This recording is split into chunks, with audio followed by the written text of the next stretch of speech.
Il venait de tirer les lourds rideaux. La pièce baignait dans la lumière doucement ambrée d'un lampadaire, installé dans un coin, derrière le fauteuil.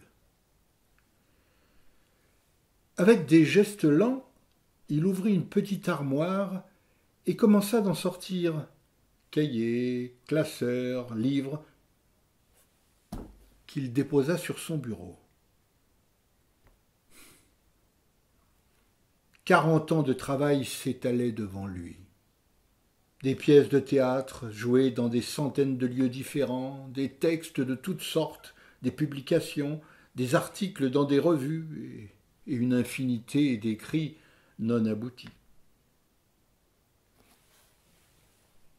Devant cette masse de papier, il se dit que le mot écrivain correspondait bien à l'activité de toute sa vie, même si s'était glissé dans son existence des chemins détournés ou parallèles, des occupations temporaires, des parcs de stationnement.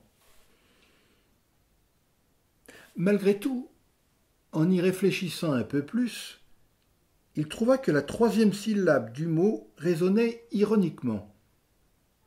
Écrit vin.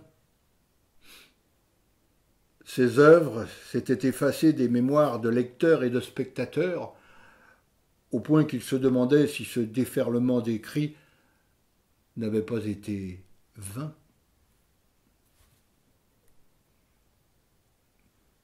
Il se leva, fit un petit tour du côté d'un meuble bas où s'entassaient des livres d'auteurs célèbres. Il reprit une respiration ample et trouva une idée. Dans le fond, pour moins se déprécier, il pouvait se dire écrivain, comme on appelle étudiant celui qui étudie. Ça faisait un beau participe présent. Cette pensée lui arracha un sourire. Participer et être présent. Voilà quelque chose de dynamique.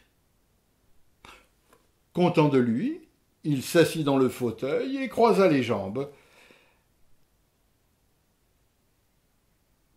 Mais brutalement, une autre pensée le traversa. Dans le mot écrivant, on entend vent.